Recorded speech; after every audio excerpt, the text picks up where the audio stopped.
Estamos viviendo tiempos inéditos, por lo menos en el campo de la comunicación. Por una parte, el Internet y las redes sociales nos han dado una libertad impresionante. Podemos conversar con quien quiera en el mundo, podemos difundir información.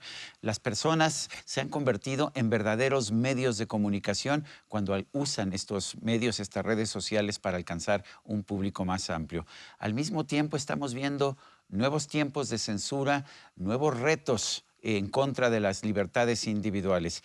Para discutir este tema es un privilegio poderme enlazar hasta Madrid con Mario Noya. Él es periodista español, es editor de opinión en el diario Libertad Digital allá en España. Y Mario, en primer lugar, gracias por aceptarme esta conversación a través de la tecnología. Muchas gracias, gracias a vosotros por la confianza.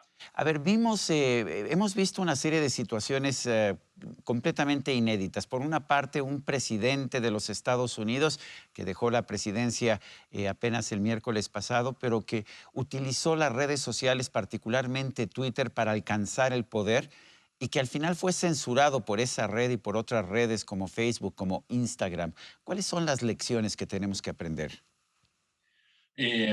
Pues la lección que tenemos que aprender es que para los ciudadanos y para los periodistas, el advenimiento de la edad tecnológica venía a ser, bueno, pues la edad de oro de la comunicación, ¿no? Se derribaban las barreras y era muchísimo más fácil meter en vereda y fiscalizar a los poderosos. Veremos a ver, porque ahora estamos descubriendo y, con estupor y algunos con desolación y casi todos con desconcierto, que esas herramientas para abrir, para ampliar el campo, también pueden utilizarse para cerrarlo y cerrarlo de una manera, además, para la que no estamos preparados. Estamos preparados para luchar contra el poder, no contra los contrapoderes.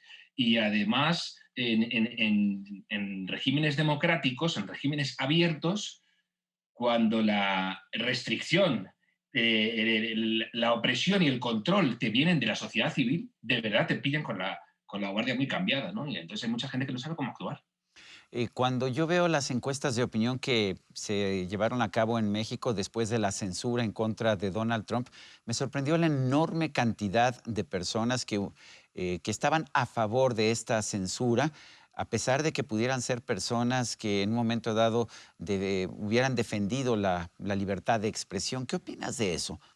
Donald Trump ha sido una especie de tubo donde la gente ha ido metiendo sus resentimientos, sus odios, sus frustraciones, sus esperanzas más alocadas, y de repente ese tubo ha estallado.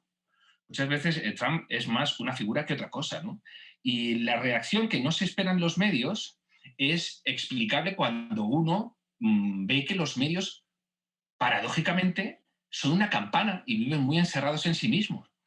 Y la gente sabe que los medios conforman la realidad y que tienen unos instrumentos para incluso deformarla. Y como lo saben, como les ven, resulta que las reacciones que provocan de rechazo son muy contundentes, contundentes y visibles, porque como hemos dicho, ahora mismo las herramientas de comunicación están al alcance de todo el mundo y todo el mundo ve cuando los grandes medios manipulan también. Entonces, cuando los grandes medios se llevan las manos en la cabeza, haciendo como hacían antes, les pongo la pantalla, fíjense ustedes lo que hay, pero la gente ya ve con sus propios móviles que esto también es la realidad. Lo que no ven, lo que no enseñan los medios también es la realidad, con lo cual provocan un gran rechazo a los medios. E incluso gente como Donald Trump, con esa manera osca que tiene muchas veces de dirigirse a la gente, con esa desfachatez, ese descaro, a veces casi como regodeándose en caer mal, bueno, pues llama la atención precisamente por lo que digo, ¿no? Porque incluso los medios que se presentan como campeones de la libertad lo acaban por convertir en un héroe de los amordazados y de los silenciados. Angela Merkel, la canciller de Alemania, hizo un comentario que me llamó poderosamente la atención. Dijo que en todo caso, si iba a haber censura, tenía que ser el Estado el que ejerciera la censura. ¿Qué opinas? Y no deja de ser paradójico todo, ¿no? En Alemania hay una legislación fortísima contra el delito de odio. que no hay en Estados Unidos. En Estados Unidos puedes editar el Mein Kampf con muchísima más eh, seguridades y demás, que en Alemania, ¿no? Lo que sucede no es que los tribunales tengan que hacer lo que tienen que hacer, sino que a las redes a las grandes a las redes sociales hay que decirles no podéis estar jugando a dos barajas. Si queréis ser un mero canal de comunicación o un panel donde la gente se exprese, os legislaremos de una manera, pero si os convertís en editores en un medio de comunicación, os tenemos que censurar, os tenemos, perdón, que legislar de otra manera. Claro, para que las reglas sean las mismas para todos. Usted no puede acoger en su medio expresiones que sí que les permiten a las plataformas acoger, precisamente por su singularidad, por su excepcionalidad. Si ellos rompen la baraja, si ellos se deciden a editar, tienen que afrontar la realidad legal que afrontan los medios de comunicación. Mucho me dicen, sobre todo aquellas personas que están a favor de la censura de una manera u otra, siempre me dicen, la libertad de expresión tiene sus límites. ¿Cuáles deben ser los límites de la libertad de expresión? Los límites de la libertad de expresión tienen que ser muy contados y ahí sí que tienen que pasar por los tribunales. Pero el caso que nos está llamando la atención, que es el silenciamiento de Trump, lo que revela sobre todo es un doble rasero escandaloso. En Twitter hay llamadas constantes a la aniquilación del Estado de Israel. Las organizaciones terroristas islamistas campan por sus respetos. Ha habido llamamientos desde el minuto uno de la presidencia Trump a deslegitimar la presidencia Trump. Yo he visto a un conocidísimo medio de comunicación alemán, el Der Spiegel, publicar una portada en Twitter también donde se ve a Trump decapitado como si lo hubiera decapitado el Estado Islámico. He visto portadas donde se le retrataba como el nuevo Hitler, a un señor que tiene a su administración repleta de judíos y cuya hija es conversa al judaísmo. Entonces, ¿cómo pueden hablar de desinformación, de lucha contra alguien que viene a pervertir la realidad y a hacer que se instaure la dictadura de las fake news, quienes se han valido de eso para demonizarlo? Ese es el verdadero drama. Eso es lo que hay que ahora mismo poner sobre el alero. No se puede hacer lo que hicieron los grandes medios de comunicación norteamericanos y las grandes redes sociales norteamericanas en el ominoso verano pasado, donde se excitó a la población mundial, no solo norteamericana, a que se levantaran con una suerte de régimen opresor que estaría acribillando a los negros en Estados Unidos, y a la vez ahora poner el grito en el cielo con lo que sucedió el otro día En Washington, en el Capitolio. pero sobre todo en el grotesco, tenía un componente mucho más grotesco que criminal asalto al Capitolio. Las imágenes de violencia y de odio feroz que yo vi en verano, no las vi en el asalto al Capitolio. O sea, en el movimiento de Black Capitolio. Lives Matter fue mucho más violento. ¿Qué debe hacer ahora el presidente Joe Biden y qué deben hacer los gobiernos de los países democráticos como los países de Europa? ¿Qué tendrían que legislar? ¿Qué tendrían que dejar en libertad? A mí lo que me preocupa precisamente es que Joe Biden y el resto de los gobernantes aprovechen para reforzar los sistemas de mordaza.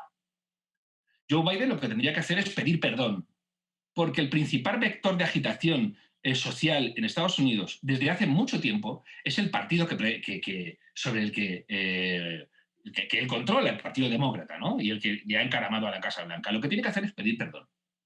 Pedir perdón a Donald Trump, a las bases republicanas y al resto del planeta, por lo que estoy diciendo, porque las consecuencias que ha tenido la actitud demonizadora, deslegitimadora del Partido Demócrata han sido funestas. Pedir perdón por la campaña brutal de deslegitimación de las fuerzas del orden en Estados Unidos que ha habido en Estados Unidos en verano, donde se ha llegado a asesinar, a quemarropa en plena calle a agentes de la policía.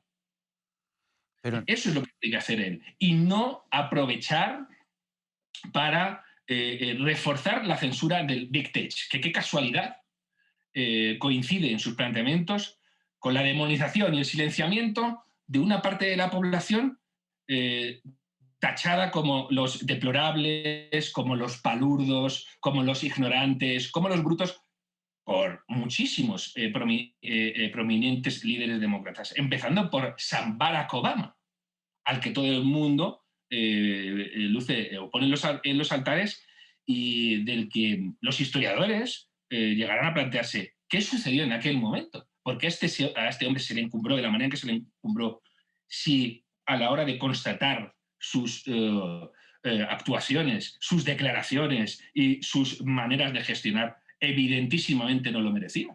Mario, ¿debe prohibirse la incitación a la violencia en redes sociales? ¿Y qué tipo de violencia? Es peculiarísimo todo esto. Vamos a ver, el Código Penal está ahí para todo el mundo, eso está claro, ¿no? Y la incitación,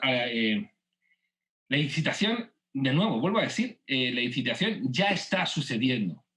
La incitación es el día a día en Twitter contra un Estado democrático impecable como Israel, por ejemplo. Se ve día a día. Y la incitación ha llegado a haber oficiales del Partido Demócrata preguntándose, cuando estaban ardiendo sus ciudades, por qué las protestas tenían que ser pacíficas. ¿Que ¿En qué lugar ponía eso? Hombre, primero eso, vamos a recuperar la sensatez, sobre todo, ¿no? Y en las cuestiones de incitación, yo creo que sí que aquí hay que aplicar demasiado, nunca es demasiado, el sentido común. El sentido común.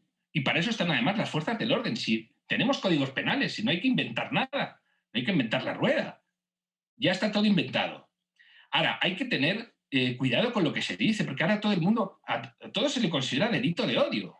Si eres católico y dices, yo creo que los ateos están equivocados en su cosmovisión, hay gente que se considera profundamente ofendida. Si eres musulmán y consideras que los cristianos están adorando a un falso profeta o a un profeta que fue superado por otro profeta, te pueden decir que estás incurriendo en un discurso de odio. Si tú consideras, no ves bien los matrimonios homosexuales, consideran que odias a los homosexuales. Nos hemos vuelto todos locos en los últimos tiempos. Una cosa es discrepar, no compartir una visión de las cosas, y otra cosa es llamar al odio o considerar que el otro es un enemigo o alguien aniquilable o alguien a quien se le tiene que amordazar. De hecho, es un peligro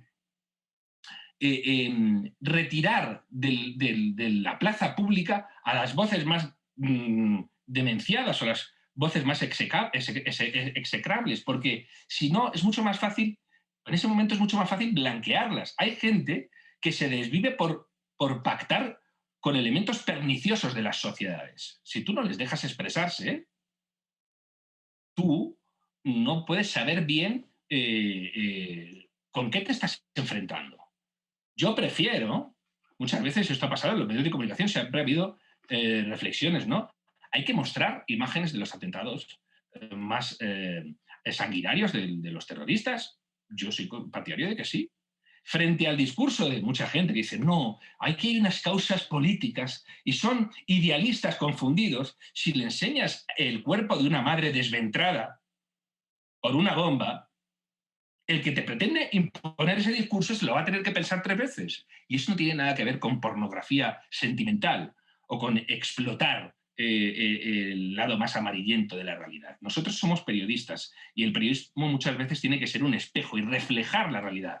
No la tienes ni que oscurecer ni que embellecer. Tienes que reflejarla. Y yo creo que hay veces que el discurso del odio contribuye a que la gente se haga responsable de sus decisiones políticas sociales, morales, culturales, etc. Yo prefiero que Donald Trump me hable directamente, ver qué dice un nazi y comparar lo que dice un nazi con lo que dice otro al que los medios de comunicación llaman nazis. Prefiero ver qué dice el ayatolá Jamenei y prefiero que dice Hamas y la Yihad Islámica y López Obrador y Pedro Sánchez. Prefiero que todo el mundo me pueda dirigir su discurso. Bueno. Otra cosa es, se ha dicho muchas veces, si de repente en un determinado lugar, imagínese, hay un hogar de refugiados. De repente alguien está diciendo que los refugiados están envenenando las fuentes públicas de ese lugar y se convoca una manifestación a las puertas de ese hogar de refugiados y se le dice a la gente: lleven ustedes cócteles Molotov para incendiarlos y quemarlos vivos. Eso es un evidente delito de incitación y hay que meter presa a toda la gente que contribuya a verdaderamente poner en peligro la vida de una persona. Bueno, Pero pues los discursos previos no, el discurso de alguien que diga: creo que mi país tiene que acoger a menos inmigrantes o a menos refugiados, etcétera. Es un discurso legítimo y se tiene que discutir. Una cosa es un discurso y otra cosa es la incitación a la violencia directa, yo creo. muy bien. Mario Noya, periodista, editor de opinión del diario Libertad Digital de España. Gracias por esta conversación. Muchas gracias, muy amables, y sigan con su labor, que es muy importante. Muy bien, gracias. Y a usted, amigo televidente, que hace posible este programa, se lo agradezco también. Esto es todo por hoy, pero no se lo olvide. Nos vemos la próxima.